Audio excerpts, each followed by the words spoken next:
galera, tudo bem? Douglas Xavier falando aqui. Antes de você continuar assistindo esse papo incrível que a gente teve com o pastor Marcos Davi, eu queria dar um recado para você. No começo do nosso vídeo a gente teve um problema no áudio, né? Então os primeiros minutos não rolou o áudio, tá? E eu dei um recado muito importante nesse momento e eu queria passar agora para vocês. O nosso amigo Ever, ele é dono do estúdio onde a gente faz a gravação lá do God Vibes Podcast. Infelizmente, ele vai precisar sair, mas ele vai sair a trabalho, né? Vai precisar ficar um bom tempo longe a trabalho. E com essa saída dele, não conseguiríamos gravar o God Vibes Podcast. Então, a minha cunhada, ela nos cedeu um lugar onde a gente pode ali pelo menos criar um ambiente ali como se fosse um estúdio, e nós vamos fazer isso para que o God Vibes não morra. Sendo assim, a gente criou campanhas lá no Apoia-se, onde você pode estar entrando lá, vou colocar o link aqui, em algum lugar aqui, e você pode entrar lá e ver alguma campanha que você possa nos ajudar para a gente continuar com esse projeto. Mas você vai ganhar recompensa se você estiver nos ajudando lá. Então continue assistindo esse papo incrível, tá? Vai continuar a partir do momento que eu termino de explicar essas campanhas. E é isso aí. Valeu, galera. Vai lá. O Apoia-se, o que acontece? Você nos ajuda e a gente dá recompensas para você. Você entrando agora, ou depois, né? Apoia-se/God Vibes Podcast, você vai poder estar ajudando a gente, tá? Então é assim, é apoia.se/God Vibes Podcast. E lá você vai poder ajudar a gente, olha só, a partir de R$3. Olha aí, Elias. 3. Uma coxinha. R$3. Uma coxinha. Teve uma menina na TV que falou, não sei o que ela quer, R$3. R$3. R$3. R$3? 3. Com R$3 você já consegue abençoar esse ministério. Mas assim, você faz uma assinatura que ela é como se fosse uma assinatura mensal que você pode cancelar a qualquer momento. Não é nenhum contrato, não é nada. E a partir dos R$3 você vai ser o melhor apoiador do mundo bronze. E o que você vai ganhar? Todo mês a gente vai fazer um podcast extra para os nossos apoiadores, Elias. A gente vai criar um podcast extra, a gente vai enviar para você. E a partir do que você vai subindo, você vai ganhando mais coisas. Por exemplo, depois do bronze vem o prata, que é a partir de R$5. Você vai ganhar podcast. A gente vai ter um grupo secreto, onde só pessoas que são os apoiadores, a gente vai ter um grupo no Telegram. E também vai ter menções honrosas aqui no programa, a gente vai falar seu nome sempre, com certeza. Tem o apoiador de ouro, que a partir do apoiador de ouro, o que você vai receber? Toda vez, uma vez por ano, nós vamos mandar um brinde muito especial do God Vibes para você, se você nos ajudar. Isso a partir de R$25, tá? E aí, tem um que esse a gente chamou de como? Patrão. Esse é o fera. Esse é o fera. Esse cara, se ele assinar o patrão, que é a partir de R$50, além de tudo que você vai ver lá, o que você vai ganhar, você vai vir participar com a gente em programas especiais. A gente vai dar um jeito de trazer você, tá? The Boss. O The Boss. Porque se você é o cara que nos ajuda com a de R$50 acima, você faz parte aqui da gente. É da família. É da família, então você está apoiando a causa. Gente, e realmente, nós, principalmente nesse momento, para o God Vibes não morrer, a gente precisa da sua ajuda. Precisa muito, muito, de verdade mesmo. Se você gostou de como a gente está criando isso, dos papos que a gente está tendo aqui, por favor, apoie a gente lá. A gente precisa muito, de verdade, nesse momento, do seu pouquinho, dos seus R$3, se você puder ajudar, claro. Né? E se você não pode ajudar com nada, não esqueça de compartilhar sempre. Ajuda a gente compartilhando as redes sociais e é isso aí, tá bom? E já eu quero contar também aqui uma bênção que a gente recebeu, um apoio de um amigo de São Paulo. Eu vou falar o nome dele. O nome dele é Fábio. Fábio, muito obrigado, cara. Valeu, Fábio. Fábio, queremos você aqui. Queremos você aqui, o apoio que você já nos deu. Ele assistiu o nosso programa passado. Legal. Ele entrou em contato comigo e ele falou, não tenho PicPay, o que eu posso fazer? Eu falei, a gente dá um jeito, né? Tem Pix. Tem. E ele fez uma transferência pro ministério e a gente agradece muito, muito. E outra Valeu, coisa também, Fabião. muito obrigado, Fábio. Deus te abençoe demais. Ele acabou de sair do hospital recentemente. Ele estava internado e Deus, assim, abençoou ele grandemente, cara. Nós oramos por ele. O pessoal da igreja dele acompanhou ele de perto e ele é pastor também. Ah, que legal. Ele é o pastor da Igreja Metodista Livre. Fábio, muito obrigado pelo seu apoio.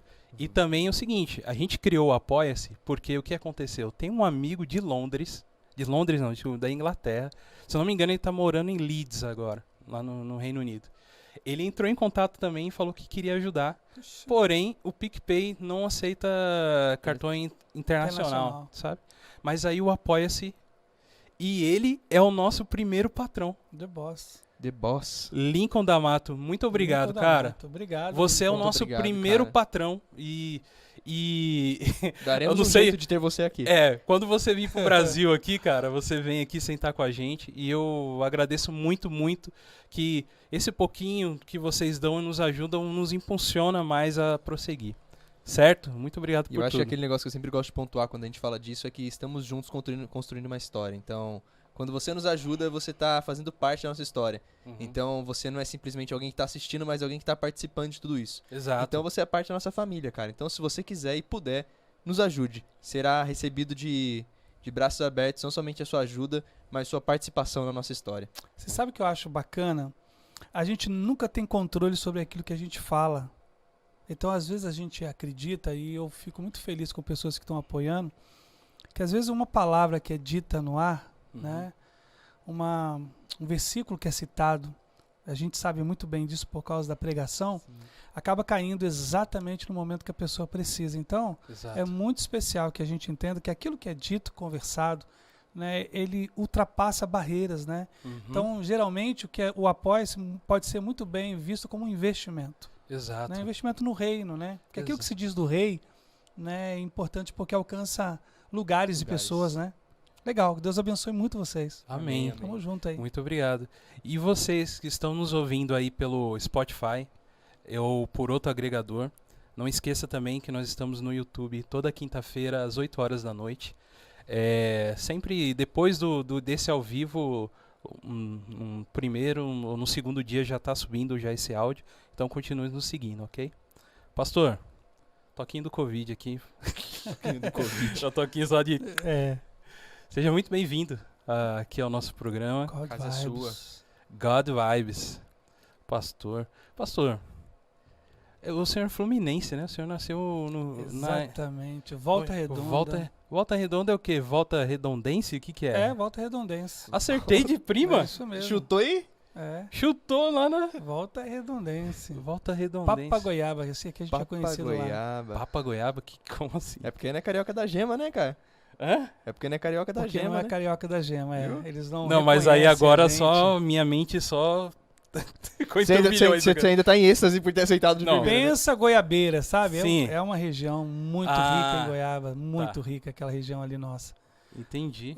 Barra do Piraí, Valença, né? Uhum. É muito legal aquela região. Saudade da minha terra. Então, eu já estive passando uma vez por lá, eu acho, voltando da região dos lagos lá, eu tava vindo com um outro pastor também, e a gente passou por lá e eu vi, é lógico que a coisa principal da cidade que eu vi é a siderúrgica, né? Não tem jeito.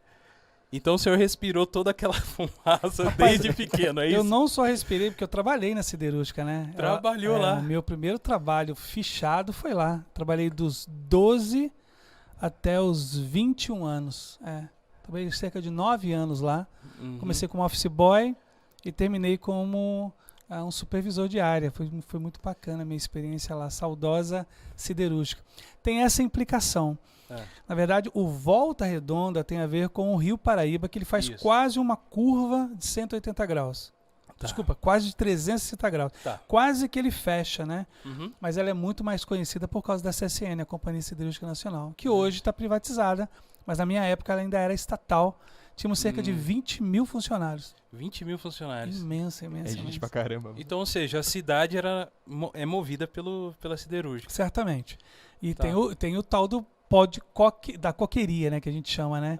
Que realmente é muito poluente. Ó. Mas é uma cidade minha Seus- natal, então não seus fale mal pulmões- dela. Seus pulmões agradecem por estar em São José, Agradece, né? é do Entendo. coração. É do coração e do pulmão, né? A cidade do pulmão. Mas uma coisa que eu percebi que o senhor não saiu das margens do Rio Paraíba, né? Ah, de jeito nenhum. A gente não sai, você né? subiu o rio, né? Que aqui é subindo, Subi- né? É. Você saiu em São José dos Campos aqui. Que é uma cidade que eu adotei também demais. Eu tenho um carinho muito grande por São José dos Campos. Foi bom demais voltar. Porque quando eu saio de Volta Redonda, eu saio com 21 anos e no ano da frente, 3 anos depois eu me caso. Então eu fico aqui em São José dos Campos de 91 até 98. E depois eu retomo em 2009. Então foi uma experiência muito, muito bacana poder voltar em São José dos Campos, sabe? Sim. Legal. Mas assim, a sua infância lá em Volta Redonda, assim, como que foi? Assim, a gente hoje quer entender, hoje estamos aqui de frente com um pastor, mas a gente vai deixar Trajetória. né, a gente quer fugir um pouquinho dos clichês, sabe, das perguntas assim, que normalmente, não sei, já deu talvez alguma entrevista sim. já, né? Mas bem que não, a gente aqui é conversa, né? Não é bate-papo. entrevista. Queremos te Então, conhecer. Então, assim, a gente sabe que existem algumas questões clichês, né, a respeito do pastor. Como é ter uma família? Cristã. Como é os filhos? Você lê a palavra todo dia. Você lê a palavra todo dia. Com quantos anos você aprendeu a dar nó de gravata? Exato. Mas, na verdade, o que a gente quer saber, que já que lá tinha goiabeira, se você pulou algum muro pra pegar a goiaba do vizinho. Rapaz, a minha infância... Eu fui criado numa família cristã, né, evangélica. Sim. Mas eu aprontei muito. Tem um tempo que a gente estava conversando com os meus filhos, né? Eu tenho 3 adolescentes em casa. Sim. E a gente estava falando sobre a vida como era há 30 anos atrás, 40, né? No caso, eu tenho 51. E aí eu comecei a contar para eles as histórias das minhas cicatrizes. Então, eu tinha por volta de umas 25 cicatrizes da infância. Então, eu era um moleque muito, mas muito abusado. Pouca coisa, eu acho, né? Acho que 25 tá tranquilo, né? Cara, tem uma que vale a pena porque foi num pé de goiabeira. Vai lá. Era muito comum lá em Volta Redonda, e principalmente no meu bairro que eu cresci, que é o bairro do Retiro, se pendurar gaiola nas goiabeiras. E quanto mais alto, então tinha uma goiabeira especial que a gente gostava muito de subir para pegar, goiaba vermelha, daquelas bem graúdas mesmo. E aí eu fui, sabe quando você fica num galho com o joelho e joga pra trás? Manja? Sei, tipo pra ficar de ponta cabeça circense. ali. E aí eu enganchei a minha perna, a coxa, cara, nesse prego que se pendurava. O passarinho. A gaiola. Cara, ela entrou. E aí, pra poder tirar aquilo? Então teve que subir uma pessoa com alicate, cortar a cabeça que tinha entrado. Eu tenho essa marca. E eu me lembro de eu chorando, né? Porque aí sangue descendo, O né? sangue Porque aí, pingando. porque aí ficou ruim o negócio. Não dava pra sair. Tipo enganchar com anzol. Né? Entrou, mas aí pra sair era complicado. Então teve que cortar com alicate. Cara, eu me lembro dessa história, cara. Daí quem você tava lá em cima quem que consegue subir, né? Que adulto consegue subir pra usar o alicate lá em cima. Daí tem que explicar pros amigos seu como é que faz. Essa história eu me lembro. Eu fui um menino muito arteiro, de pegar goiaba, né? De jogar bola na rua. A nossa infância praticamente foi vivida na rua. Então todas as brincadeiras que se tem noção, eu brinquei na rua. Foi uma infância muito bem vivida, eu diria, sabe? Com 12 anos eu começo a trabalhar. Já. Então eu perco exatamente essa fase Da adolescência. de 12, Aí dali por diante era o garoto que acordava às 5 da manhã, ia para a siderúrgica, e das 5h30 eu já engatava no estudo da noite, né? Mas até os 11, puxa. Esse trabalho veio por uma necessidade assim mesmo ou por exemplo, né? Nessa época era já era honroso assim, sei lá, era, né? Exatamente. Acho que era mais por isso, né? A gente que nasceu na siderúrgica, a gente tinha, nasceu em Volta Redonda, a gente tinha assim, o sonho era trabalhar na siderúrgica. Sim. Né? E você chegar chefe e tal. Então, quando houve uma oportunidade, ela não era muito simples.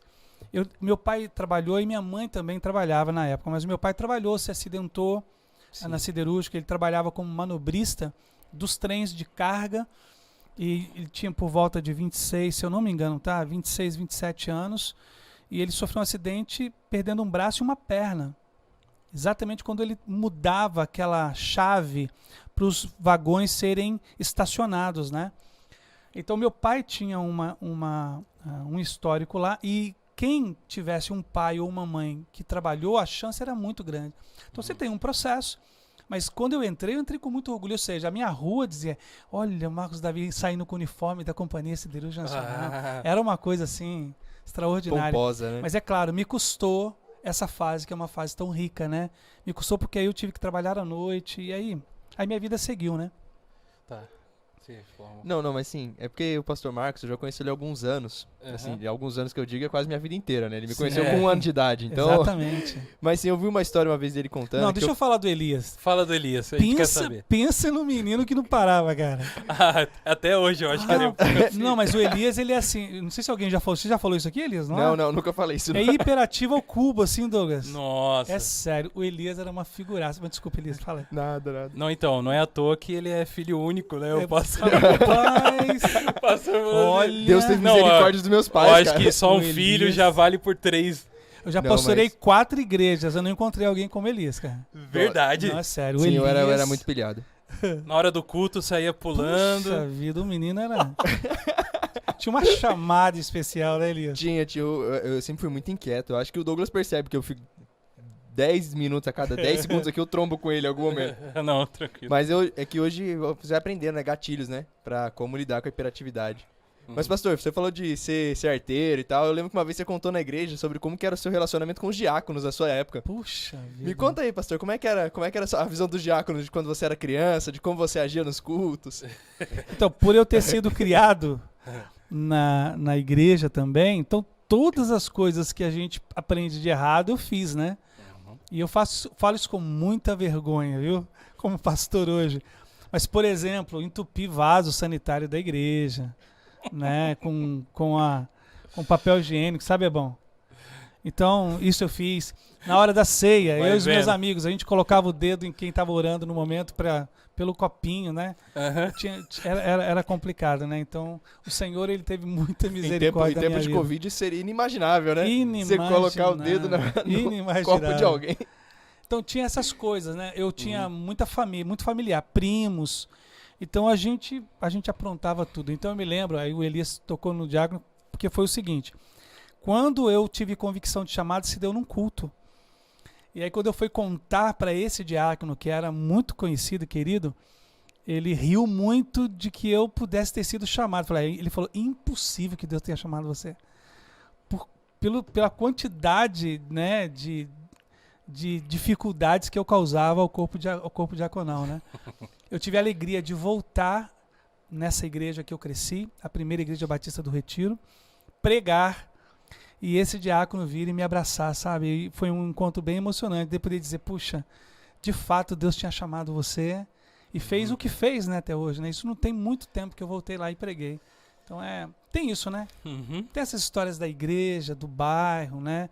Eu considero muito, muito feliz aquele que cresce numa igreja, né? Eu vi você crescendo numa igreja. Não sei como é que foi o seu histórico, Douglinha. Então, eu na verdade, assim, eu cheguei na igreja muito cedo, né? Meus pais, a gente chegou eu tinha, acho que uns 5 anos de idade, Ok. né? Cheguei em São Paulo, sou nascido em Minas, meus pais chegaram e foi assim, a vida já muito difícil, a gente foi morar num quintal com várias famílias, e nessa família lá tinha uma pessoa cristã em que levou meus pais para a igreja, né? Olha que legal. Então, ou seja, eu comecei, eu acho que com 6, 7 anos já a ir para a igreja, já, né, desde criança. Então, assim, não iniciei completamente, mas tem um berço cristão, assim. Você sabe que existem alguns pontos que às vezes os teólogos acreditam serem negativos para quem foi criado, porque não se sabe ao certo momento específico que Jesus salvou.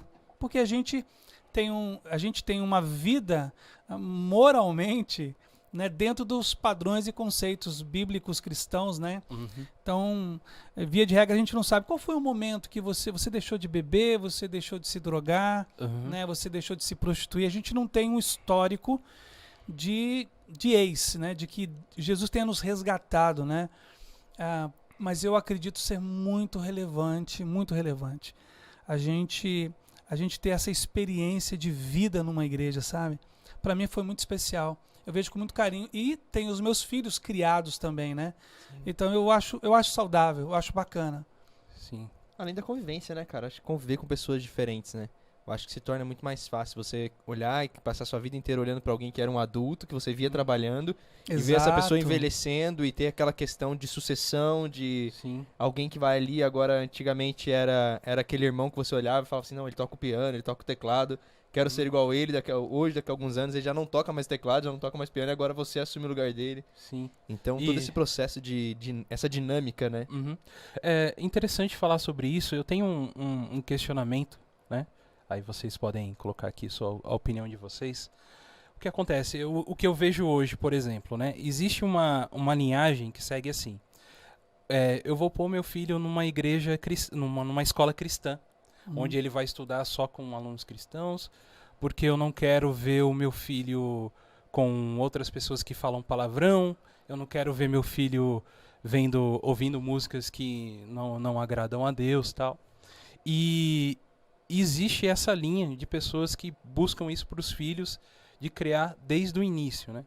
Existe, porém, uma outra linha que acha que é importante o filho estar envolvido dentro também do contexto fora da bolha cristã e tendo contato com outras pessoas e já vai ouvindo palavrão e já vai compreendendo.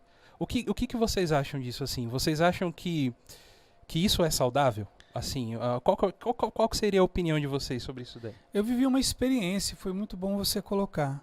Eu e a Andréa, quando nós chegamos em 2009, nossos filhos tinham 6 e 5 anos. E a gente achou que seria legal, né, darmos a eles exatamente um conceito de uma escola cristã. E aí matriculamos. Mas a gente percebeu exatamente o que você falou. Eu não tenho nada contra com quem mantém. Sim. É exatamente a minha experiência da Andréa, ela não é regra, mas a gente percebeu que eles com 13, 14 anos, eles não tinham noção nenhuma do que seria uma escola não cristã, né? Sim. Uma escola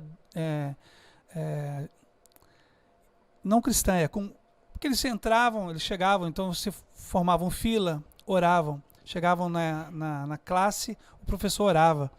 Na hora do intervalo tinha capela. Então, esse mundo, né? Era uma bolha, né? Exatamente. Aí nós pensamos, eu e André, vamos dar a eles uma experiência. Então, hoje eles estudam numa escola pública, próxima à nossa casa. E eu percebi, na nossa experiência, que você falou agora, Douglas, que foi rico demais. Sim. Eles poderem entender que existe um outro lado também, né? Existe mesmo essa questão... das pessoas que ainda não têm um comprometimento com Deus, não têm uma religião. Sim. Exato. Né? Eu acho que pra mim, na minha vida, isso foi muito bom. Eu sempre estudei em escola que não era cristã. E com 8 anos eu fui pra escola estadual, escola particular de bairro, que era pior ainda. Então, na minha frente, na sala de aula, eu já vi gente usando loló, o pessoal travando no banheiro por causa de droga, o pessoal, aquela questão de, um fica com o outro, fica com o outro. E eu acho que uma coisa essencial no que você trabalhou é que muitos pais, eles cobram dos filhos uma moralidade muito grande sem explicar quem Jesus é antes para esses filhos. Então a moralidade se torna mais importante do que Jesus. Exato. E em algum momento ele vai se deparar com um outro tipo de vida, porque por mais que os pais queiram proteger o filho até 18, 19 anos, ele não vai conseguir proteger pro resto da vida. Exato. É isso também, é o que eu imagino também, porque assim, a gente cria nossos filhos nessa bolha, que é uma bolha boa. Sim. Não é verdade? Segura. É uma bolha muito boa, a gente é saudável, né? É enriquecedora. Eu não consigo falar essa palavra, cara. Enriquecedora. Eu vou ficar treinando, tá, gente? Semana passada eu também não consegui falar, mas tudo bem. E o que acontece? É muito bom, mas só que às vezes a gente falta o ID, né? E às vezes a gente pode já, para os nossos filhos, já inculcar o ID, né? Como que eu vou falar de Cristo já para uma pessoa que já sabe, né? Ou assim, pelo menos assim é o meu pensamento, né? E a criança, se ela já, de certa forma, já se envolve, né? Talvez quando ela, por exemplo, o cara fica até 18 anos na escola cristã, aí ele vai trabalhar num lugar onde tem pessoas de todo tipo de pensamento, né? Ele não vai trabalhar mais nesse ambiente cristão. E aí, como que a gente vai se virar lá fora? Você sabe que uma das maiores áreas de atuação, no meu ponto de vista, que a igreja deveria insistir, acho que nós já conversamos sobre isso, é no preparo para um mundo universitário. Sim. A universidade, ela coloca todo o conceito de fé, toda a doutrina que se recebeu durante um tempo, todas elas em xeque. Desde a biologia, a física.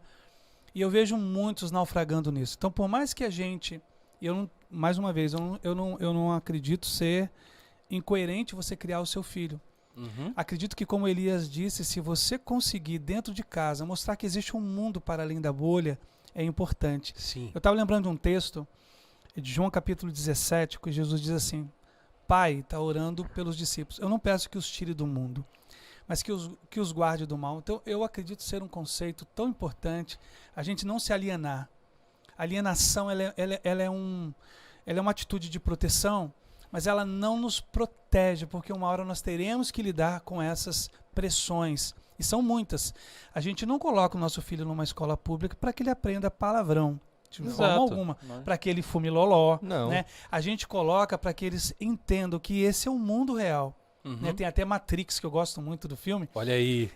Eu gosto muito de Matrix. E tem aquela ideia, né, do mundo real e a Matrix, né, que ela é fictícia. Então, não é errado, eu acredito, né, meus filhos cresceram muito nessa escola de confessional, mas essa transição foi muito rica também para eles crescerem e poderem ter posturas, né, porque aí a gente aprende a ter uma postura. Sim. Não, e também prova muito, né? Eu acho que, olhando pra minha história hoje, quando eu sofri agressão física, quando falava que eu era homossexual porque eu não queria ficar com as meninas, o que me manteve firme foi a minha convicção de meu amor por Cristo, cara. Sim. Se eu fosse simplesmente pela moralidade dos meus pais, quando chegasse esse problema, eu ia falar assim, não, mas meus pais são meus pais, eu sou eu. E agora toda uma sociedade falando que meus pais estão errados, então eles estão errados. Mas as minhas convicções em Cristo, cara, eu amo Jesus, eu amo o que ele me ensinou, e eu tô fazendo isso por ele, foi o que me manteve firme, cara. Quando você tomava tapa na cara, quando você tomava chute na barriga, o que te mantinha firme era isso. Então, assim, se você não tem essa convicção de chegar e falar assim, eu entendi quem é Jesus na minha vida, eu entendi o que Jesus fez por mim, quem é Jesus e o porquê eu faço o que eu faço, se eu só faço por fazer, no momento onde me forem me oferecidas outras oportunidades, a probabilidade de aceitar é muito grande. Cara, Caio Fábio tem um livro chamado Sal Fora do Saleiro. Isso é interessante. Nós somos sal e entendam sempre que essa projeção de uma bolha, como disse o Douglas, é um saleiro. Só que Jesus disse que sal só salga fora do saleiro. Então, nessa projeção da gente incluído, inserido na sociedade, em todos os âmbitos, na escola, no trabalho, cara, isso é muito enriquecedor, porque é ali que a gente brilha e é ali que a gente pode oferecer qualquer tipo de diferença nas atitudes em relação a Cristo, né? Exato. Na projeção dos valores bíblicos, né? Então é legal. Foi boa a sua pergunta. Sim. Acho que legal. é importante. Tá. Legal. E aí o que acontece? Tava lá o senhor trabalhando na siderúrgica lá. Siderúrgica Nacional. Siderúrgica Nacional, todo bonitão. Você tem certeza, assim, ó. Cara, ó, com 12 anos já começando a trabalhar. Engomadinho. Certeza que, né, as moçadinhas, as menininhas já olhavam assim diferente. Andava com a carteira cheia de papel, nem tinha dinheiro, mas só pra carteira ficar... Porque eu tenho uma conclusão. O ser humano, homem, ele é motivado por esse tipo de coisa. Claro. Vamos dizer assim, 80% da vida dele é motivado em tudo hoje, né, que você vê, né? A galera tem um carrão muito da hora, assim, que mete o somzão e tem um motivo. E vocês sabem qual são esses motivos, né? São as mulheres dominam o nosso coração mesmo, não tem jeito, né? Mas aí o senhor cresceu lá na grande Volta Redonda, cidade legal, eu gostei de lá. Eu achei ela é bem organizada, assim. Muito organizada. Né? Em uns aspectos eu gostei bastante. Talvez até por causa da indústria, né? Ajuda a ter o crescimento. Mas e aí? O start, assim, ó. Falar, nossa, tô aqui, venho na igreja, pronto aqui todo domingo, mas quando que veio esse negócio assim? Eu quero seguir isso, eu quero ser um pastor. Como que surgiu? Veio já dessa época, em Volta Redonda, ou depois? Como que foi que surgiu isso aí? É muito interessante. Meus pais se separam, eu tinha 11 anos de idade. Então, nossa família, ela sofre uma tragédia, né? O divórcio, ele é uma tragédia familiar.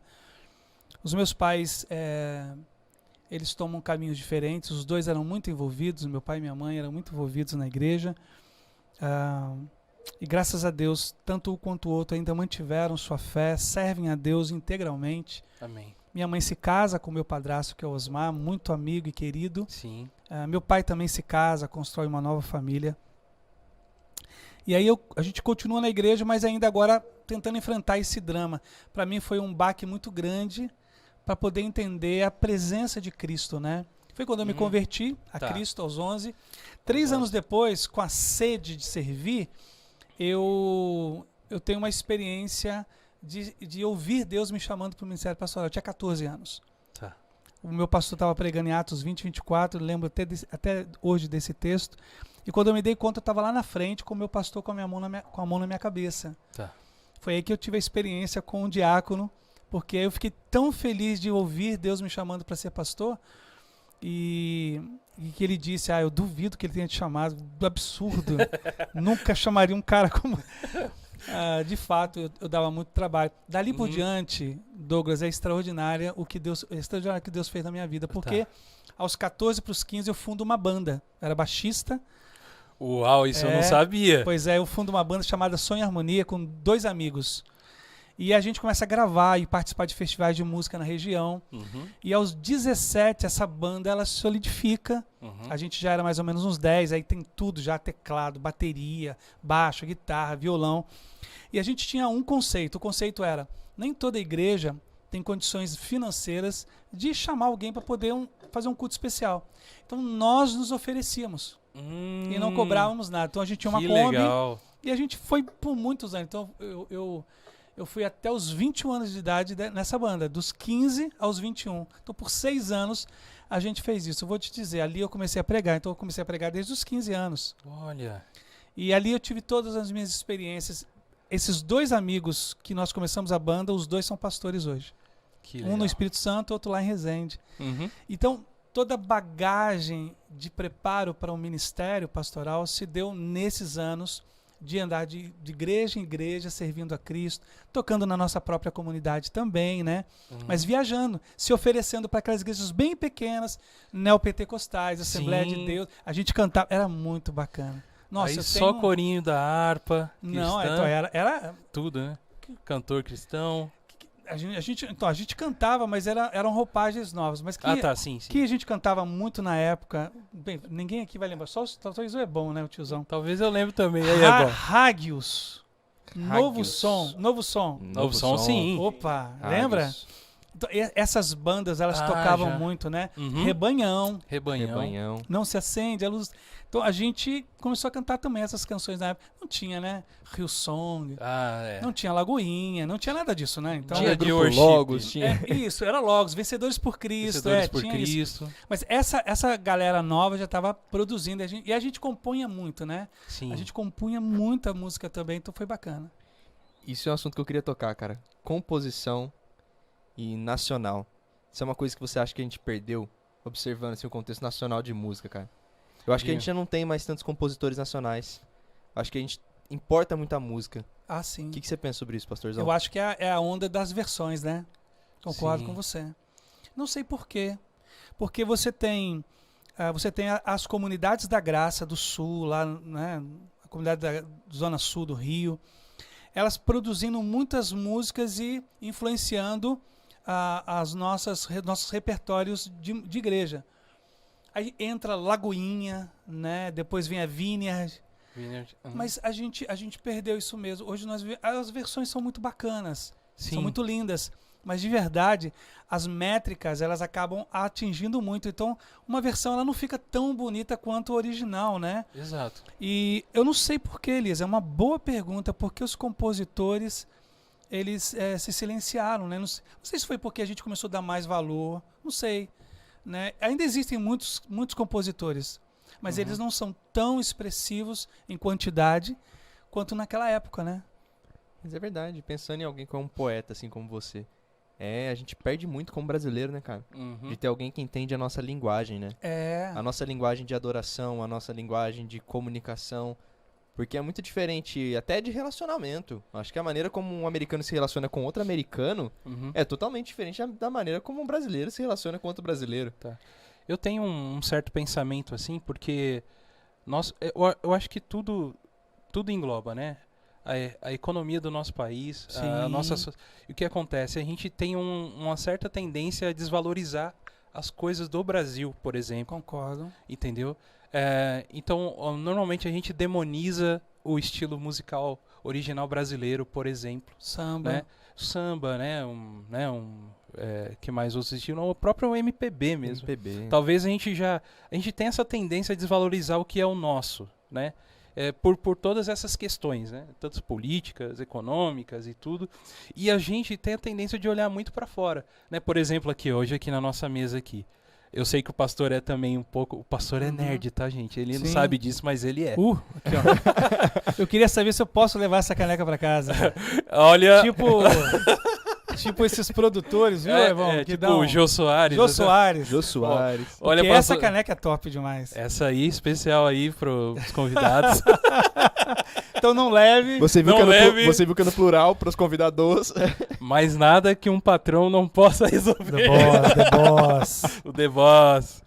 Então, pastor, a gente tem essa influência, por exemplo, aqui na nossa mesa a gente vê algumas coisas assim de filmes, a gente tem a influência americana muito forte dentro de nós, né? Porque o que acontece? Os caras exportam a linguagem, eu acho que é assim. É a linguagem do filme, a linguagem da música, e eles fazem muito bem isso, né? E a linguagem do entretenimento, né? Sim. Eu vi que o senhor já foi, por exemplo, para a Disney, né? Eu nunca fui. E eu vejo muito relatos das pessoas assim, que acontece. Na Disney, você entra lá, você realmente entra num mundo encantado. Sim. Porque o americano, ele sabe fazer entretenimento, Sim. entendeu? Eu vi uma história, por exemplo, lá, só pra gente entrar nesse contexto, de uma pessoa que chegou perto lá do vendedor de sorvete, um brasileiro, chegou pra ele e falou assim, por favor, onde que é o banheiro mais próximo? Ele falou, olha, tem um banheiro que é próximo, mas ele é só lá do outro lado. Ele tipo, só deu aquela resmungadinha de leve, beleza. O vendedor de sorvete falou, vem cá, esse sorvete aqui é pra você, tá? Pra você... Ficar mais feliz. Mais feliz, entendeu? Então, com certeza, isso é um conceito já do americano, né? Sim. Principalmente ali nesse conceito de entretenimento. Então, nos atrai muito, eles sabem atrair, né? E isso vem, com tudo isso, vem as influências nossas, que a gente procura coisas de fora, né? E se perde muito aqui o que a gente poderia ter nas igrejas mesmo, assim. O que é nosso de verdade mesmo, né? Porque também existiu uma época que a igreja demonizou muito isso, né? Por volta dos anos 80, anos 90, o senhor veio dessa época, eu também vim, e a gente sabe disso, né? Então, gera muito demonizado tudo, né? Sim. Os estilos musicais brasileiros e tudo. O processo foi bem construtivo, né? Exato. Mas a base de muita briga no bom sentido, né? Discussões, né? Livros publicados. Então o rock era muito mal visto no Brasil, demais. Dentro da igreja. Então foi complicado esse processo. Não, é complicado até hoje, né? Eu vim de um seminário que não podia bateria no púlpito, porque bateria era do diabo, então... Exato. Não porque no todo se considerava, mas porque o fundador ainda estava vivo e ele pensava assim. Sim. Então, para convencer um cara de 96 anos que bateria não é do diabo, é muito verdade. difícil. Você sabe, eu tenho algumas influências de amigos que eu considero assim, excelentes compositores, que é Paulo César Baruch, Tiago Grulha, Felipe Magalhães. Esses três, Ademar de Campos, puxa, são pessoas que quando colocam uma música, eles colocam o coração deles. E aí é o que você falou. Eu acho que eles conseguem interpretar exatamente o brasileiro adorador. Não que as outras canções e versões, nós cantamos muitas versões na Ibage. Sim. Não que elas não sejam bonitas, e são muito ricas. São. Mas seria tão interessante cantarmos composições do Brasil, né? Eu vou dizer mais, Douglas. Eu não tenho nada contra os ritmos. Sim. Então essa questão, por exemplo, de que determinados ritmos eles possam ter alguma origem pagã, não serem, por exemplo, não poderem nos conduzir à adoração, eu não concordo. Eu queria ver, por exemplo, uma bossa nova, né? Sim. Um hino com a roupagem. Se o Glauber estiver ouvindo a gente, fica a dica aí, Glauber. Ah, ele vai ouvir. Ele vai. Imagina um hino com Só esse um ritmo corte, de assim. bossa nova, Bossa né? nova, sim. Um pagode bem tocado. Sim. Eu acho bonito. A gente precisava desmistificar isso, eu concordo com você. Uhum. Então tá. E aí acontece que, desse momento, eu achei muito legal. Essa ideia de sair numa Kombi, indo nas igrejas. Ministério itinerante, né, cara? Itinerante. Isso, cara, nós fizemos muito isso. Ministério itinerante. Tocamos muito na região. Cara, lembra um negócio assim um pouco meio, até só, né, meio hippie, meio pejorativo falar hippie hoje, mas no lado positivo, né? Sim. Desapegado. É sair e fazer isso, cara, é um negócio incrível esse ministério aí. Você sabe quem tinha uma ideia dessa? Eu acho que você quase fez parte. Que foi o Pedro Bloch, o Samuel Bloch. Lembra disso? Sim, da gente sair. E eu falei pra ele na época, cara, eu vivi isso é top. Eles queriam ter uma Kombi. O Douglas fazia parte desse projeto. Sim, a gente ia ter uma Kombi, né? O Samuel, um beijão pra você, meu amigo. Beijo, tá lá Samuca. Tá lá em Curitiba agora. Saudade. Tá lá passando frio lá, em Curitiba. Então, existia realmente esse projeto de a gente ter uma Kombi, né? Que isso veio da cabeça do Samuca, né? Que ele é apaixonado por automobilismo. Sim, então Passatão. Ele gosta Passatão, os carrão antigão. E ele queria que a gente montasse tudo. Uma coisa que o seu amigo íntimo Paulo César Baruch fez. Exatamente. Sim. Falando, amiga, o pastor tem uns amigos aqui que eu vou falar pra vocês. Muito bem feito, né, cara? Cara? Que top. Você viu como que ele fez a Kombi dele? Né? Que ele coloca, a bateria ficava dentro da Kombi e fazia um palcozinho em cima, estilizada, assim, né? Bem estilizada. Achei muito, muito, muito interessante. Cara, eu tive a oportunidade de tocar uma Kombi já.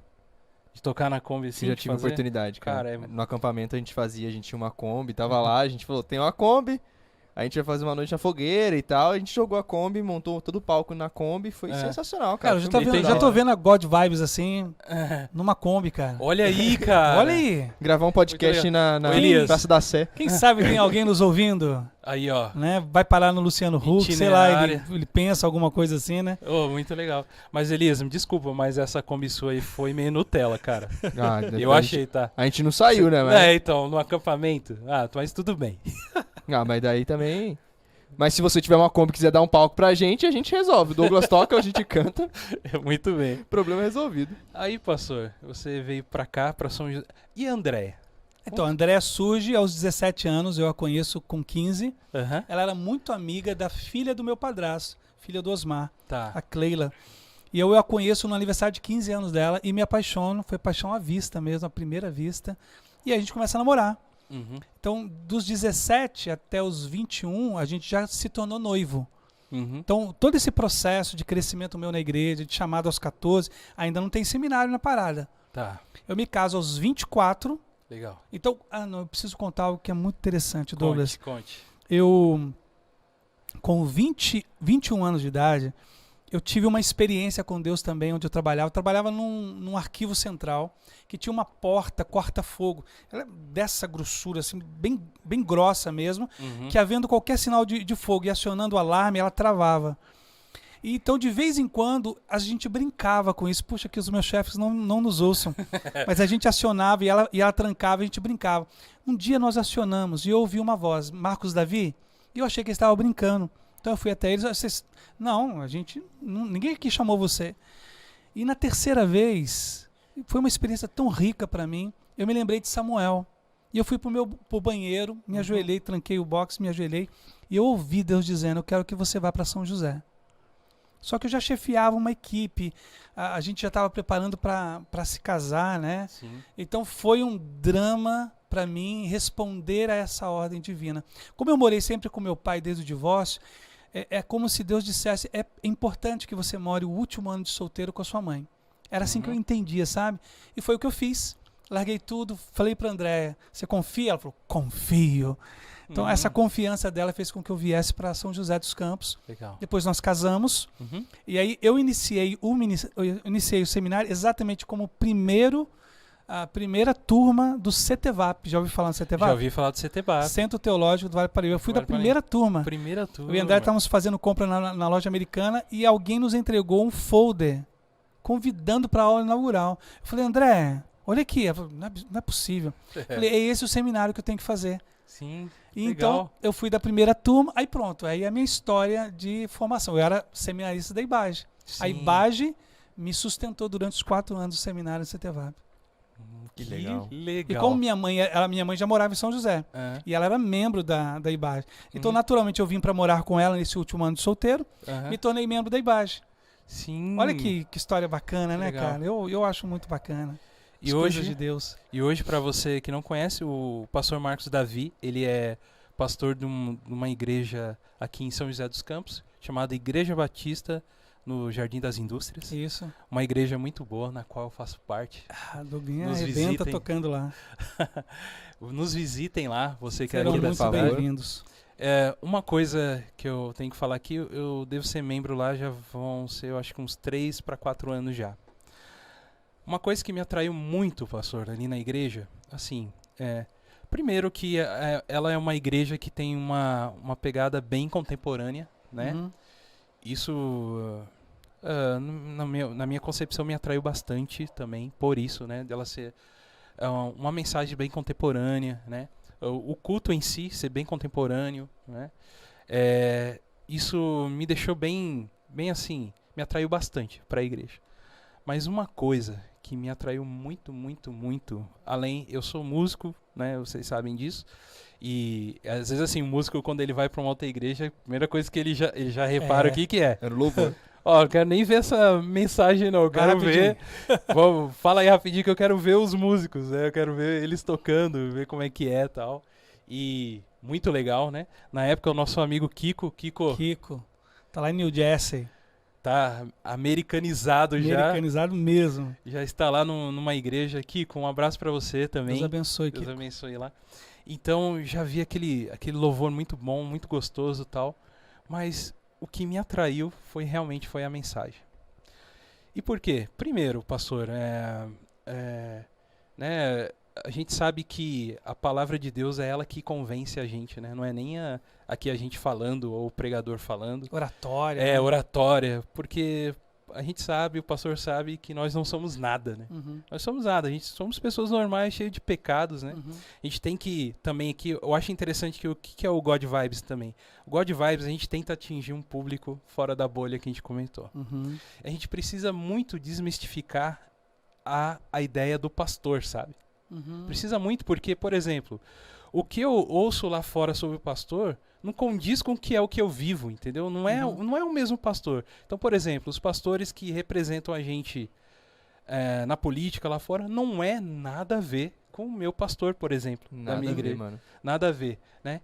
Então, já começa por aí que a igreja foi me atraindo nisso. E a tua palavra, pastor, assim, como que a gente percebe que tem muita verdade no que o senhor prega, e isso é muito interessante. Isso aqui não é demagogia, né? Aqui a gente é um programa bem solto, eu poderia falar, pastor, eu não gosto, não curto não, mas o jeito da palavra, a mensagem, a palavra em si, a palavra de Deus, mas também a sua palavra, o jeito de como é interpretada e passada, e é um dos motivos da gente trazer o senhor aqui. Tá? A gente trouxe o senhor aqui porque a gente sabe que o senhor como pastor é um ótimo pastor, a gente sabe todos os problemas que os pastores passam, que vocês sofrem muito preconceito por serem pastor, a família sofre. Sim. E preconceito dentro até da própria igreja. Sim. A verdade é essa, né? Porque o senhor é muito visado como família, então seus filhos não podem aprontar nem um pouquinho, porque são os filhos do pastor, como que eles se tratam. Um exemplo, né, que eu tô dando aqui, né? Então são essas coisas que a gente inculca já no pastor. O pastor é isso, né? E lá fora pensar, o pastor só pensa em dinheiro, só pensa em coisas assim, entendeu? Então nesse momento aqui, até, por exemplo, que no começo do programa eu pedi aquela ajuda, isso me colocou muito no seu lugar, pastor. Entendeu? A gente começa a entender muito mais. Como é constrangedor, né? Constrangedor. Falarem Pedir, mas só que é um negócio necessário, sabe? Sim. Porque senão a máquina em si não anda, né? Mas, então, o motivo de trazer o senhor aqui porque é a tua palavra. O jeito que o senhor trata a linguagem, o jeito de falar. Porque a gente sabe que o senhor tem essa veia artística dentro do senhor, que é a parte poética. Você já sabe agora onde nasceu. E sei né? Exatamente naquela época. Daquela época. 15 anos. Então, e uma coisa interessante assim, né? O senhor trata muito a palavra, tanto é que os seus amigos, né? Vocês podem seguir lá o pastor lá na rede social dele. Inclusive ele postou um texto hoje, curtam lá. Curtam o texto. Ó, o Instagram do pastor tá aí, vai aparecer na tela já logo. É bom, hein? É bom, é chique. Puxa vida. É pr. Como que é, pastor? Marcos _ Davi. Olha lá, tá na tela. Lá. Pra você que está ouvindo aí no podcast, arroba, é bom, é sensacional, cara. @pr.marcos _ Davi. Vocês vão entender muito disso que a gente está falando. E o pastor, semanalmente, sempre tem várias lives que ele põe. E inclusive uma live muito especial que às vezes eu consigo assistir, às vezes não pelo horário do trabalho, né? Mas, por exemplo, o senhor é muito amigo do Thiago Grulha. Sim.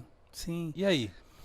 O Thiago, eu conheci ele no culto de posse de um pastor que nos era conhecido, né, em comum. Ele assumiu a primeira igreja batista do Retiro, em Volta Redonda, a minha igreja. E aí eu fui para a posse desse pastor e o Thiago era muito conhecido dele. E ele canta. Ali nasceu essa admiração e mais tarde solidificou como amizade. E eu tive uma ideia, Thiago, vamos fazer a live às 10 horas, toda terça-feira, um horário horrível, né? Mas a gente queria, na verdade, conversar. A gente queria bater um papo. Então, a gente tem crescido muito. Eu tive a oportunidade de também participar do casamento do Thiago, né? Olha. Então, eu tenho uma admiração muito grande por ele. Eu não sei se vocês que estão nos ouvindo também seguem o Thiago, mas é um poeta também, né? Escritor, cantor, compositor. Então, ele tem uma influência, diria, muito grande na minha vida também, né? Sim. Essa forma dele escrever tão fácil e tocar em assuntos tão complexos, né, Douglas? Entendi. Douglas, eu quero voltar. Volta. Depois eu volto aqui. Vai lá. Generalizar é um mal desse século. Sim. Então, quando a gente diz assim, todo músico é folgado, todo pastor quer dinheiro, né? É muito ruim, porque eu me lembro de tentar comprar um carro, não vou dizer a loja aqui em São José dos Campos, mas é uma concessionária, e quando eu falei que eu era pastor, a pessoa ela não hesitou e disse, você não vai conseguir aprovação. E de fato eu só consegui comprar com a André, que na verdade na época ela era do lar. Sim. Ela não tinha um emprego naquela época. Eu não consegui comprar no meu nome como pastor. Então naquela época foi um choque muito grande, né? Com os escândalos que pastores causam e acabam por ferir e construir essa imagem, né? Então foi muito legal você falar, quem nos ouve, muito cuidado com a generalização, né? Todo policial né? Todo mundo que é nascido numa favela Então a gente começa a colocar todo mundo num saco, todo jovem, todo adolescente é aborrecente, né? Aí você está generalizando, né? É muito ruim generalizar. Mas essa veia artística tem a ver com minha mãe também é musicista, tem a ver com meu pai, que prega já há muito tempo, né? Meu pai tem essa beleza na arte também, de quando ele ensina ou prega, ele enriquece muito. Então eu tenho muitas influências mesmo de perto, de longe, meu avô que era pastor. Então eu gosto muito disso, eu gosto muito desse universo, né? Então, por exemplo, eu gosto de Matrix, eu gosto de X-Men, eu gosto de ouvir algumas bandas além, para fora da igreja, né? Gosto muito de U2. Então, não vejo nada de errado nessa possibilidade de uma riqueza cultural do Brasil também. Eu gosto muito do Brasil. Eu gosto muito das influências que a gente pode ter de cantores que não sejam propriamente gospel, né? Do universo gospel, né? Sim. Não sei, vale a pena você buscar uma riqueza para além daquilo que necessariamente você tem na sua bolha. Estoura ela de vez em quando, eu acho que vale muito a pena. Legal. Né?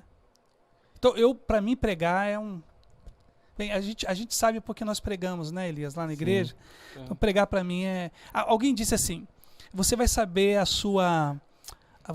da sua paixão se você se imaginar morrendo fazendo aquilo. Uhum. Então, quando alguém me projetou, diz assim, pensa que você vai ter um ataque cardíaco. Se você pudesse escolher ter um ataque cardíaco fazendo, eu falei, pregar. Então, eu imaginei que a última coisa que eu gostaria de estar fazendo seria, de fato, estar pregando. Para mim é uma verdadeira vocação, né? Você ia falar, eu te cortei. Não. Pode continuar. Ia falar, ia entrar outro assunto já, daí... Então, uma coisa, assim, eu vibro na cadeira quando o pastor ele traz referências de fora, que é referências que eu gosto, né? Já fez várias referências sobre Matrix na pregação.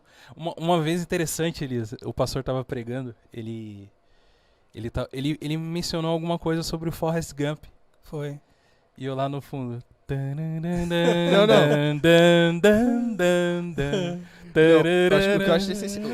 Acho que o super da hora no Douglas é que o Douglas ele toca algumas coisas. Quando eu tô pregando, tem momentos da pregação onde você vai ver, pode ver, procurar no vídeo, que eu só dou uma olhadinha pro Douglas e o Douglas ele entende. Porque o Douglas ele começa numas melodias, ele vai brincando. Eu tento, assim, como eu gosto muito de cinema, pastor, é uma coisa até falando pro senhor aqui. Eu gosto muito de cinema e sei que a música no cinema, ela é 60% da emoção do que acontece. Sim. Imagina um filme de terror sem nenhum som. Você não iria se assustar tanto. Não ia ter. Então, eu acredito que a mensagem, quando ela é feita pelo pastor, isso aí fica a dica aí pros tecladistas que acompanham o pastor, não que eu saiba alguma coisa também, né? Mas assim... Eu acho que a gente tem que ir sentindo a mensagem. Eu sinto a mensagem como se fosse um filme, né? Apresentando como atos, né? Então eu preciso trazer também minha emoção na música ali, entendeu? Que eu sei que uma hora tem um momento que começa normalmente bem descontraído, uma pregação assim, né? Chega na mensagem principal e aí é onde chega aí chega ali, né? Um encorajamento com a igreja, pelo que eu vejo assim, né? Sim. É o confrontar, né? Com a igreja. O pastor confronta com a igreja. Nesse momento, aquele momento da tensão, sabe? E aí vem a esperança, né? A mensagem da esperança de volta. Tudo pode ser diferente. Tudo pode ser diferente, não sei o quê. E aí eu piro. Aí você cresce, né? Aí eu cresço junto. Então eu acho que eu tenho um pouco... Isso eu acho muito bacana. Eu acho que enriquece. E isso vem porque eu gosto muito de filmes. Eu gosto de cinema. Eu gosto, né? E isso me influencia muito também na hora de ajudar lá. Eu acho que o que falta algumas vezes é as pessoas conseguirem ter esse feeling, né, cara, de sentir. Porque não adianta de nada, você tá tocando a música que não tem nada a ver com o que o pastor tá falando. O pastor tá ali contando uma história da infância dele, uma história feliz, um momento com a família, e você tá tocando uma música triste de fundo. Não tem a ver, a música ela comunica muito. Eu acho que a mensagem, a gente aprende muito isso, o pastor é professor de homilética, então ele ensina a pregar. Então tudo que você faz no púlpito, você tá querendo comunicar algo, a sua movimentação, a maneira como você se veste, tudo isso é parte da comunicação da mensagem. E uma coisa assim, Elias, é muito interessante, cara, uma coisa que eu sinto do pastor que me atrai muito, pastor. Hoje eu tô falando como uma ovelha aqui, né? Mas o que acontece? Uma coisa que eu sempre levo comigo, assim, que eu vi uma vez e eu carrego comigo. Quando foram pegar Jesus para crucificar ele, teve que Judas beijar ele, estava no meio da multidão, teve que beijar ele. Por que o motivo de beijar ele? Foi exatamente para identificar Jesus. Sim. Porque Jesus era igual a todo mundo. Exatamente. Jesus, ele era igual às pessoas ali de baixo, entendeu? Ele andava junto com os discípulos, junto com as pessoas que estavam ao redor dele. Então, os guardas não reconheciam Jesus no meio deles. Não é aquele Jesus europeu que a gente vê, né? Pintado, todo diferente, com aquela roupa parece branca. Vocalista de banda dos anos 80, tá ligado? Aquele Jesus bonitão. Jesus não era aquilo, né? E precisou beijar o rosto dele pra identificar ele. Cara, eu preciso pegar um gancho aí. Pega. Porque exatamente é o oposto de hoje, né? Eu preciso destacar. Uhum. Eu preciso ter um terno muito mais requintado. Não tenho nada contra terno. Mas ele precisa ser o mais destacado. Eu preciso ter abotoadura. Né? Então, hoje a gente faz exatamente o inverso. Eu preciso destacar. E aí Jesus não era a mesma roupa. O Judas, como é que é? Como é que ele usa turbante? E não, ele não usa turbante, ele é igual a gente. Mas e a roupa dele é mais destacada? Também não. Cara, você vai ter que beijar ele. porque senão a gente vai saber quem é. Saber Então, quem é. esse detalhe do texto bíblico e outra, Douglas, ele fala assim, é com beijos que me traz amigo. Ele chama de Judas de amigo. De amigo. Então, a gente está agora entrando numa esfera de quase que eu vou fazer um apelo. Mas assim, existem detalhes O Douglas está sentindo ricos. falta do piano. Ele tá aqui, ó, tá coçando a mão dele. Tá coçando. Existem teólogos e pastores que não têm essa linha de raciocínio nosso sobre um fundo musical enriquecendo. Eles acreditam muito que desvia a atenção. Eu não, eu acredito e gosto muito desse fundo. Alguns até criticam como se fosse um mantra, né, que atrapalha, porque você dá um dó menor, né, e aí você faz a pessoa triste, chorar. Exato. Mas, na verdade, eu não sei se você já estudou, Douglas, sobre musicoterapia, essa questão da música ter uma influência muito grande na vida da gente. Eu acredito muito que os dois casam muito bem, que Legal. é o que você falou, que uma mensagem poderia ter uma trilha sonora. E a trilha sonora seria exatamente esse acompanhamento, né? E, por exemplo, eu quando tô pregando sou muito grato de ter música. Porque, Isso. como Eu você também. disse, eu sou alguém imperativo. Então, pra mim, eu comumente falo muito rápido, eu penso muito rápido e começo a desenvolver meus raciocínios de maneira muito rápida. Mas quando eu tenho o Douglas tocando um ritmo atrás, o Douglas ele me segura. Ele me mantém numa passada que ajude a igreja a compreender melhor aquilo que eu falo. Então, e assim, o interessante, cara, até a gente tá entrando nesse assunto, o que é o ideal, principalmente para um tecladista, né, na igreja, principalmente quando um pastor tá cantando, é que não chamemos a atenção para nós na música. Exato. Entendeu? A sutileza. E assim, ao mesmo tempo que a gente tá ali juntos, nesse porque assim, pastor, a gente tá eu creio que é como se fosse até como se fosse uma batalha espiritual ali também, né? Assim, que você tem que vencer muitas coisas. E a gente ali, junto com a música, realmente ali tentando, né, de alguma forma, quebrar corações, quebrantar os corações, entendeu? Para que a palavra chegue, mas só que não chamando a atenção para mim. Como é estranho isso, né, cara? Cara. Eu acho que é uma coisa que tá, talvez, num subconsciente, eu não sei dizer. Sutil é o que o Elias falou, né? Sutil, cara. Sutil, mas Sutil. vai lá e a gente, né, consegue transmitir uma mensagem boa, que é onde eu cheguei, falei pro Senhor que me atraiu. Realmente foi porque o Senhor, de vez em quando, né, que assim, você não agrada a todos ao mesmo dia, né? Sim. Agrada no sentido assim, ele falou uma coisa que me toca. Tocou. Né? Toda vez que Não o é pastor... toda vez que eu o falo. dia que o pastor falar Senhor dos Anéis lá em cima lá, eu acho que eu levanto e dou um glória a Deus. Ele começou a falar sobre a importância da música e usar Silmarillion ali, sabe? Silmarillion. Não, mas não precisa fazer isso não, pastor. Nada a ver. Mas eu gosto também do Senhor dos Anéis, eu gosto também da trilogia. Então assim, essas coisas e a palavra como o Senhor usa ela é muito especial, né? E aí vem muito dessa parte poética sua, que já entendemos que veio lá da Kombi. Da Kombi. A Kombi do irmão Vavá, que irmão ele emprestava, Vavá. que a gente fazia essas apresentações, né? Era muito bacana. Mas você... Pode falar, Elias. Posso? Pode. Ou você tá... Não. Tá na vai bala lá, já, vai, tá em ponto de bala já? Não, pode falar. Não, mas eu acho que uma coisa muito interessante disso é você tentar e uma concepção de estar em cima e entender que a gente não fala para um público geral, né?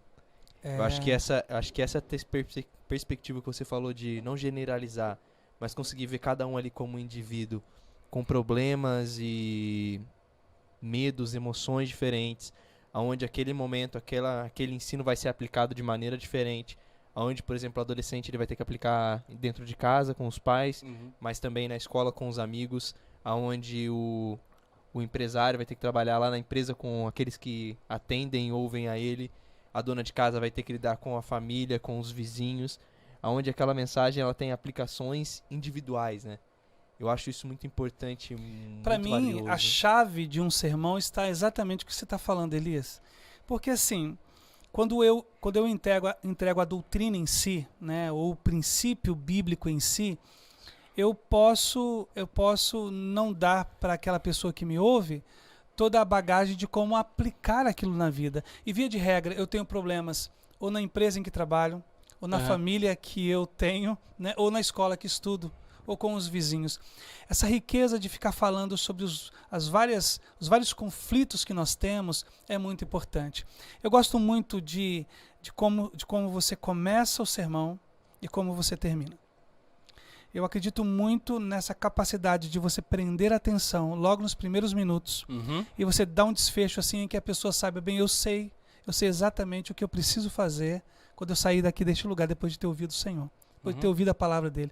Então, é por isso que todos os cursos que eu dou, né, ensinando exatamente essa matéria que é a homilética, que é a arte de poder pregar, eu acredito muito nessa capacidade de prender a atenção, né, sem menosprezar de maneira alguma a ação do Espírito, porque o Douglas já falou isso. Exatamente. Né? Nós não somos os responsáveis, somos apenas um instrumento, mas nós cooperamos, acho que é essa a ideia, Verdade, né? é isso com aí. o Espírito para aquilo que ele vai fazer naquele dia. Então, e aí a gente vê e ouve, né, as pregações. Eu queria uma coisa também, pastor, que eu queria perguntar para o senhor assim, o que o senhor enxerga como um poder da palavra, falando em si já em poesias, por exemplo, em palavras. Esses dias o senhor teve uma live com uma moça.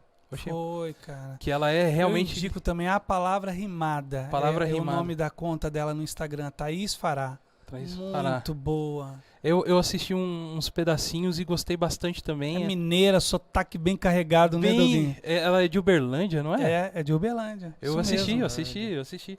E ela tem um sotaque bem assim...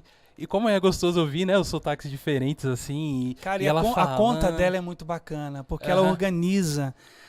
Eu acho muito bacana. Eu aconselho aí a vocês acompanharem também a conta da Thaís.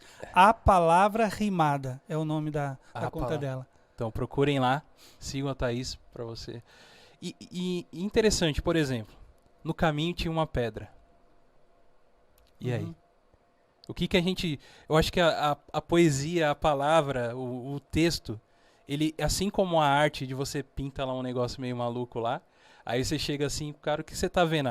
Tô vendo um monte de borrão. Então, o cara que fez, não, mas não é muito bem isso. De jeito nenhum. Eu expus a pandemia assolando, né, a Europa. Há uma ação entre o homem e as cores que refletem as emoções sentidas no profundo. Porque é uma coisa muito interessante, eu não sou muito apegado à poesia em si, né? Por exemplo, eu nunca peguei um livro em si de poesia. Tolkien usou muito poesias. Tanto é que no meio dos livros o pessoal costuma ler, eles pulam a parte dos cânticos e das poesias, né? Talvez assim, porque a literatura em inglês, ela lógico que quando ela é escrita lá, ele fez para que as pessoas lessem em inglês. Porque a poesia tem um pouco disso, né? De você tem que ter o tempo certo, o time certo, o jeito de falar. Às vezes tem rima, às vezes não, né? Uma coisa que eu percebo, eu não conheço muito poesia, mas vai me corrigindo aí, pastor. Tá certíssimo. Né? Mas, e às vezes as pessoas pulam até essa parte da poesia, né? Lá quando vai lendo, no caso que eu tô falando aqui, O Senhor dos Anéis, por exemplo, né? Mas eu entendo como a arte também, a forma de interpretação. Como que o senhor enxerga isso? O poder dessa palavra, de você pegar frases e criar uma coisa que às vezes você coloca um sentimento ali que tem várias coisas intrínsecas ali. A gramática ela é muito rica, cara. A nossa gramática portuguesa ainda mais ainda, porque nós temos muitos sinônimos. Então, para combiná-los harmonicamente é uma riqueza. A gente não pode se esquecer que a própria Bíblia ela tem 150 poesias, né? Que é o livro dos Salmos. São canções, né? O livro de Eclesiastes, Provérbios, Cantar. Então nós temos uma riqueza poética muito grande de um escrito muito antigo. Mas como é que eu enxergo a poesia na vida? Eu sempre acredito que das circunstâncias mais adversas possa brotar sempre uma doçura. Sim. Ou seja, nada é tão horrível como pareça. Que é mais ou menos um conceito bíblico de que Deus fará convergir de todo mal, todo bem.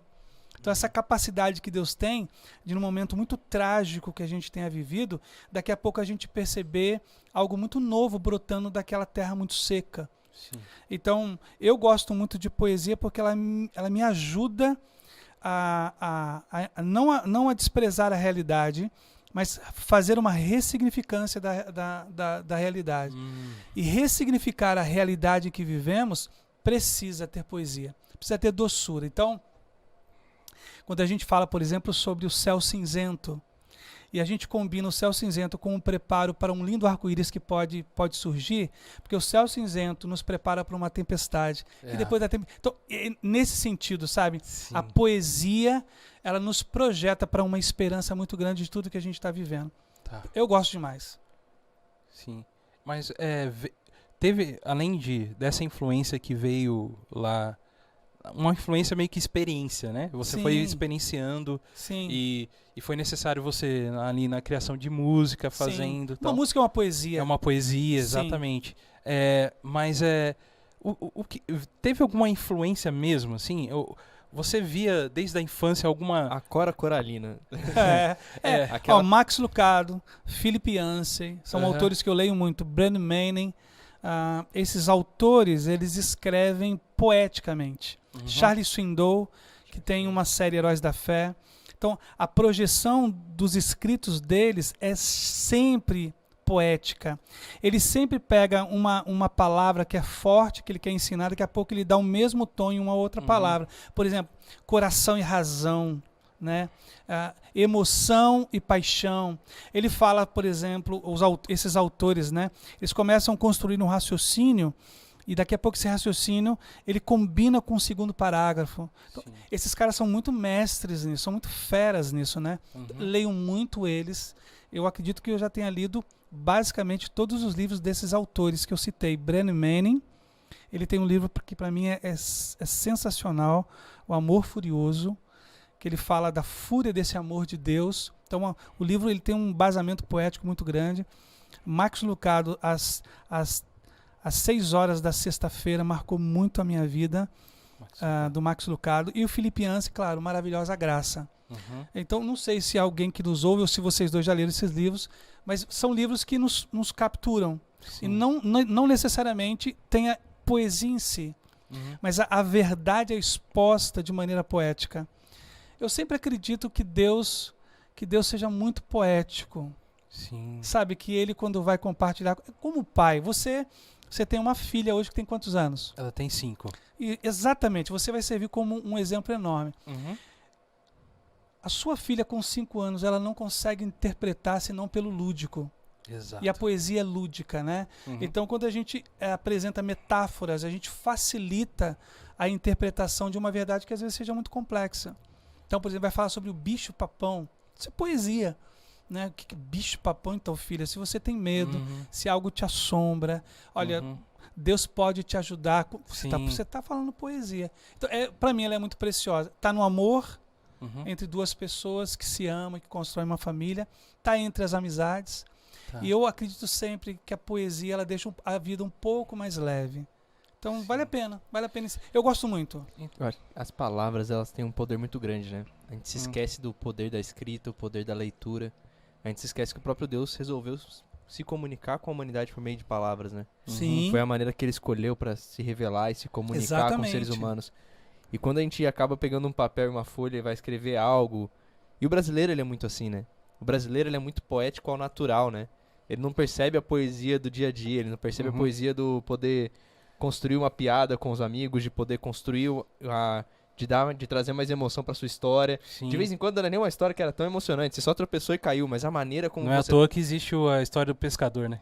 Sim. Que aumenta uma história. Mas Então... de vez em quando nem de aumentar, mas de demonstrar e conseguir repassar pra pessoa a emoção. De vez em quando alguém chegou em você e falou assim, é um assalto, passa a carteira. Essa história seria muito sem graça.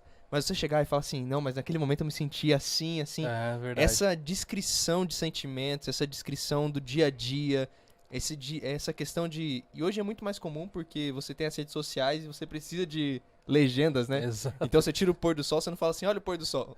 Você tira e você tenta dar um significado para aquilo, uma emoção. Mas você sabe, o Gabriel o Pensador, por exemplo, para mim ele é um grande poeta. Gigantesco. E ele faz grandes denúncias por meio de letras muito harmônicas, né? Ele para mim é um nome. O rap, principalmente, ele é uma configuração poética de forma de denúncia, de você abrir, né? Abrir a sua voz, abrir o seu coração e denunciar. Mas você pode ver que o arranjo delas Sim. geralmente é harmônico no sentido de combinação, De né? De métrica. tons, de métrica. Eu Uhum. acho bacana. E quando você tocou no assunto de que Deus escolheu a linguagem humana para se revelar, isso é muito especial, cara. A gente pega Deus, né, nas palavras, né? Exato. Uma coisa que eu já aprendi hoje aqui, como não sendo assim um leitor de poesia, uma coisa que eu já aprendi muito hoje aqui com o senhor, com Elias também, que o poeta, olha aqui a visão, pega a visão. Pega a visão, pega a visão. Pega a visão. É muito exatamente da visão. É onde você está. Sim, O que você sim. olha. Por exemplo, às vezes a gente passa por algumas situações, você pode escolher ver aquela situação de uma visão positiva ou negativa, né? Sim. E uma coisa que vocês falando aqui deu muito para entender que o poeta, ele tá numa outra visão. Uhum. Ele imagina-se assim, por exemplo, que nós estamos conversando e tem aquela câmera ali em cima ali. O poeta, ele enxerga isso e com essa visão dele consegue transmitir o que estava acontecendo ali, por exemplo, mas de uma forma com palavras. Então eu já entendi que também o poeta, ele tem esse achievement de ser um cara que ele olha de um outro ponto de vista, Sim, que sim. normalmente meros mortais como eu não enxergaria. Legal. Acho que a vida tem várias leituras. Exatamente. Você pode fazer várias leituras de uma mesma situação. O copo meio cheio e meio vazio, é mais ou menos isso aí, né? É isso aí, essa a ideia, sabe? Não com aquela ideia só do positivismo, não Sim, positivismo, sim. mas aquela coisa da confissão positiva, né? Uhum. Mas eu sou um cara muito esperançoso. Eu não sou muito fatalista, muito pessimista, né? Sim. Eu sou um cara muito otimista, até acho que por causa da fé mesmo, né? Legal. Então, um pouco de poesia faz muito bem para a saúde, Legal. né? Uhum. A palavra, ela realmente cura, né? Às vezes assim você lê alguma coisa, ouve alguma coisa que não tá em nenhum momento escrito nem na Bíblia, né? Que às vezes a gente tem muito isso, né? A gente tá... Mas te muda o seu pensamento, o seu jeito de pensar sobre a vida, né, em si. Eu acho que é a questão da cosmovisão, cara. Uhum. É observarmos e termos aquela mudança da maneira como nós enxergamos a realidade, cara. Aham. Da maneira como nós enxergamos o cosmos. Algumas vezes nós somos confrontados com algumas realidades que nos chocam a primeiro momento, mas quando nós conseguimos observar, nós conseguimos ver as coisas boas que foram aprendidas por meio delas. Uhum.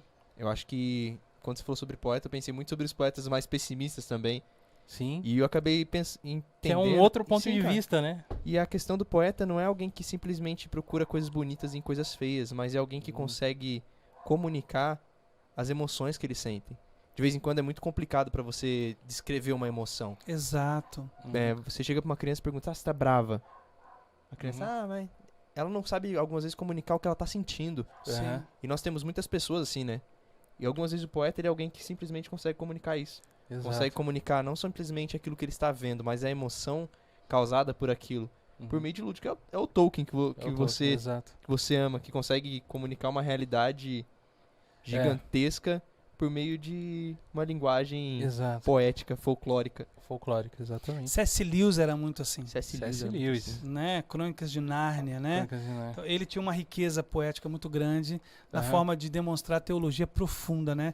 É um dos teólogos mais profundos, Exato. mas com uma capacidade de transmitir algo profundo em algo tão fácil, né? De tão fácil percepção, né? Se a gente puder ser assim, vai ser muito legal. Exatamente, né? O C.S. Lewis trabalhava, poxa, com fauno, né? fauna. Imagina. É uma coisa assim que completamente Centauro. fora Centauro. religião pagã, né? Sim, veio sim. de coisas pagãs e ele usava isso. E o próprio Jesus sendo um leão, né? Uma representação O muito... Aslan. O Aslan. É uma representação Muito muito forte. interessante, muito forte. E uma frase que ele fala assim, quando você voltar para sua dimensão, para sua terra, você vai me conhecer com outro nome. É lindo. Meu demais. Deus É do muito lindo, céu, cara. É linda essa deixa, né? Meu Deus, Muito meu lindo. Deus. Mas é isso aí, pastor. E aí, você tem você como poeta, o que você tem aí na sua cabeça, uma palavra, alguma coisa pra trazer pra gente, assim? Você separou alguma coisa ou tem alguma coisa Não, pra cara, falar? não separei não, mas Não? como vocês citaram o que eu escrevi hoje, Vamos lá, só vamos queria lá. explicar o contexto, né? Tá. Eu acredito que nós tenhamos uma relação com Jesus muito cultual, muito templária, né? A ideia é só no templo e só num domingo ou num dia de culto. E eu acho que Cristo deveria estar deveria ser o assunto principal, sabe? Mas não naquele sentido fanático, chato, mas ele devia estar conosco. A gente devia, de vez em quando, assim, estar falando com uma pessoa sobre futebol e não se esquecer dele, sabe? Não sei, aí eu escrevi assim: torne Jesus percebido na sua conta do Instagram, no modo honroso de tratar seus pais, na generosidade para com o necessitado, na gratidão que transborda da sua vida para todos que contribuem de qualquer maneira para o seu dia ser melhor. Torne Cristo conhecido pelos que dividem a mesa com você todo dia, pelos colegas da empresa e os amigos da escola. Se você o segue, se é seu discípulo, então revele-o ao mundo. Não o esconda, não tenha vergonha dele. Escreva sobre ele em seus grupos de WhatsApp. Grave um vídeo sobre sua amizade com ele no TikTok. Inclua-o sempre em suas playlists. Se ele é tudo que você diz ser em sua vida, então torne sua vida cheia de tudo o que ele é. Então, meu Deus do céu. Palmas. Essa ideia, geralmente, como você disse, Douglas, é fruto de algo que você está percebendo e que você está vendo. Agora, nunca se esqueça que o poeta está falando de si mesmo. Geralmente o poeta está falando sobre uma autorreflexão, não apenas como uma reflexão a partir de uma leitura que ele está fazendo da realidade ou do outro, né? Sim. Mas de si. Então eu fiquei pensando, Cristo poderia estar mais presente em mim, naquilo que falo, naquilo que digo, né? Do que hoje naturalmente ele está. Então, poesia geralmente é assim, sabe?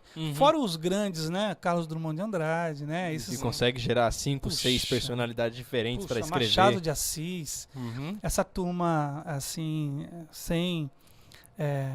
bem, a gente nem consegue falar desses grandes homens, mulheres, né?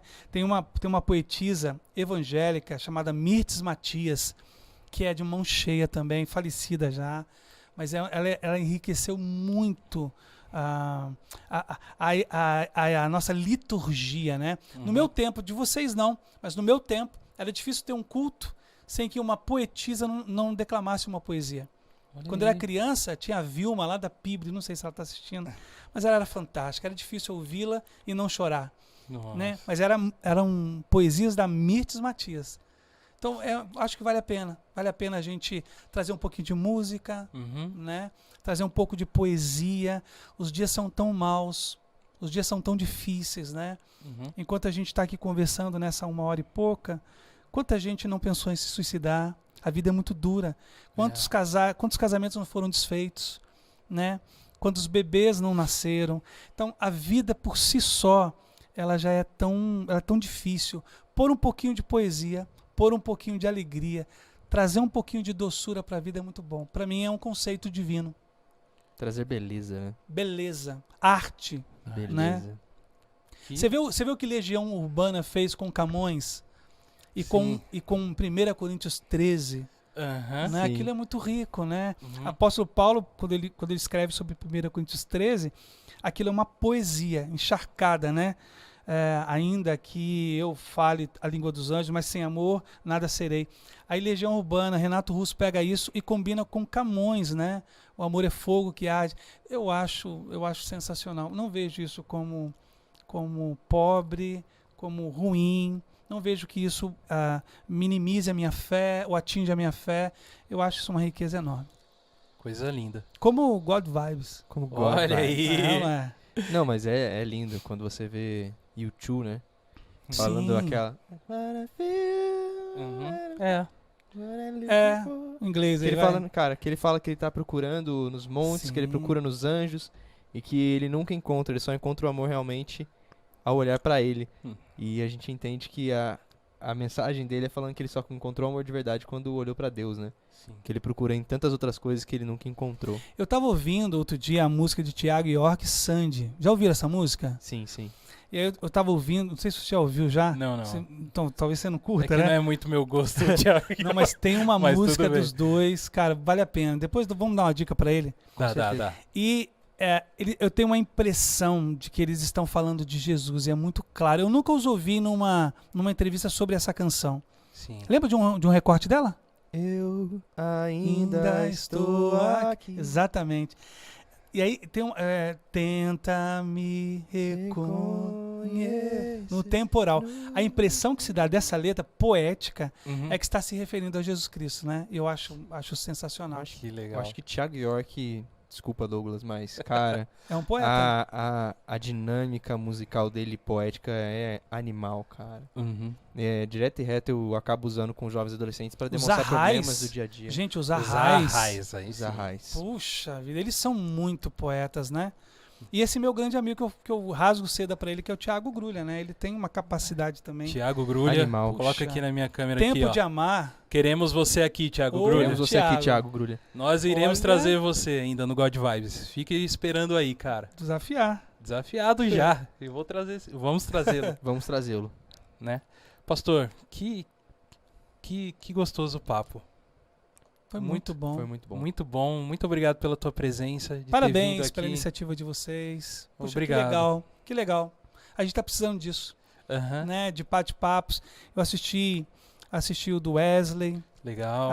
assisti de quarta passada, nosso professor. Nosso professor André. O André é sensacional. Maria. Que Deus abençoe. Que Deus abençoe Amém. essa dinâmica, esse projeto lindo. Gente, sejam parceiros aí, né? Oh, obrigado. Sejam Se inscrevam. Sejam curtam, chefes. Sejam Mandem patrões. neles. Mandem na gente, a gente aceita ser submisso a vocês. Mas isso aí, muito obrigado aí pra vocês aí que mandaram. Tem algumas mensagens aqui, pastor, Olha que que legal. mandaram. Muitas pessoas assistiram a gente aqui. Beijo, gente, pra todo mundo. Pra todo mundo. Só queria deixar um adendo, eu queria mandar um beijo pro Gui, cara. Tô com saudade dele. Que Desde o o primeiro Gui. programa que a gente não se encontra, cara. É, então, mas Gui, vai ter o último programa que seria semana que vem. Vocês vão se encontrar. Estou Não com se saudade de preocupe. você, Gui. É porque, até por questão da pandemia mesmo, Sim. pastor, a gente tá reduzindo o número, né? Tá certo. Reduzir um pouquinho o número, porque a gente tá, né, no espaço, a gente tá se Contribuir. cuidando. Contribuir. A gente tá aqui também com essa consciência. Mas aqui, ó, já queria mandar um abraço pro David Oliveira, que mandou mensagem pra gente. O André Luiz, um amigão nosso. Pedrão, da igreja, Pedro Araújo, Ô, Pedrão. mandando um abraço pro senhor aqui Pedrão também. é parceiro aqui do É Bom. Deixa eu ver aqui, ó. Vamos ver se tem alguma... Tinha uma pergunta aqui, ó. Quer ver, ó? Vixe. Vamos ver. Elias, tem um beijo pra mandar pra alguém aí enquanto eu vou vendo aqui? Ah, tem um beijo pra mandar pra Ana, né? Que provavelmente tá assistindo, pros meus pais. E... pro Gui. Porque eu tô com saudade do Gui, Do mano. Gui. Eu tô com saudade do Gui de verdade, Gui. Janinha, beijo. 2 Anas, né?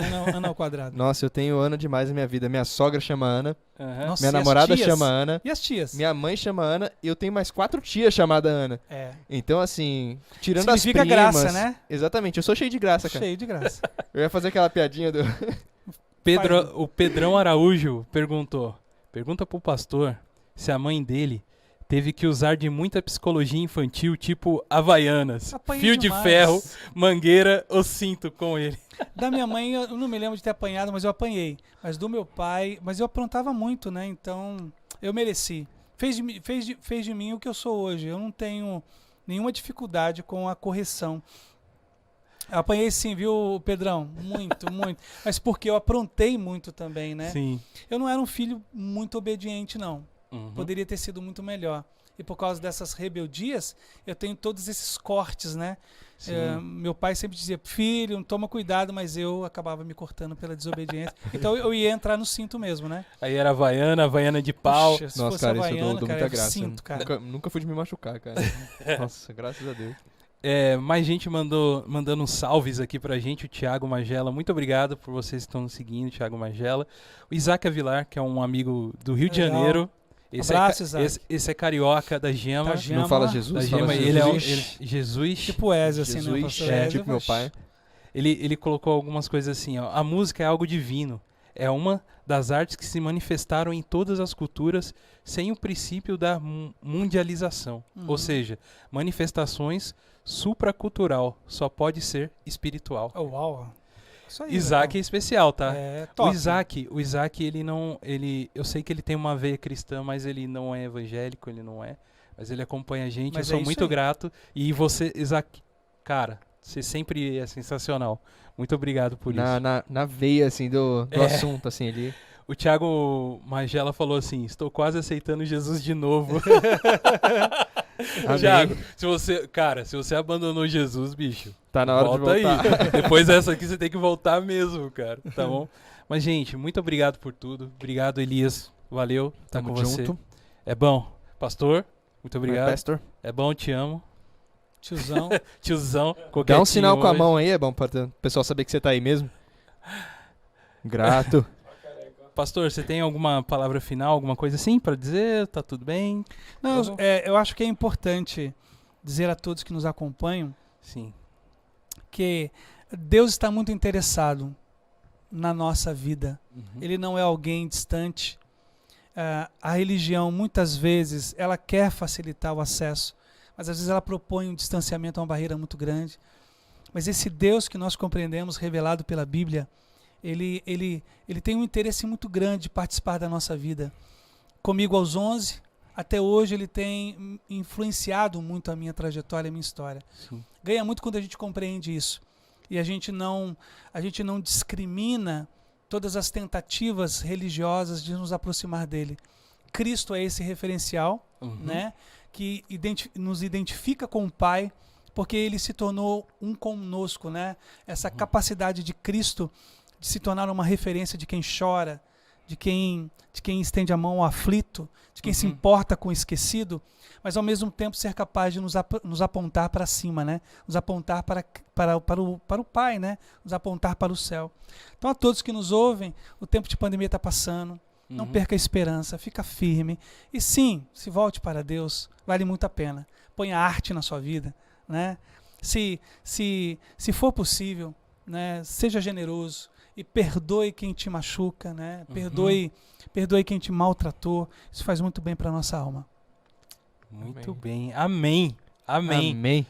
E aí, com essas palavras abençoadoras, agradecemos todos vocês que ficaram ao vivo aí no YouTube com a gente até agora.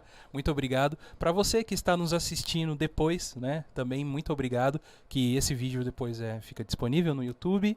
Para você que nos ouve em formato de podcast, seja aí também muito abençoado por essa palavra de hoje.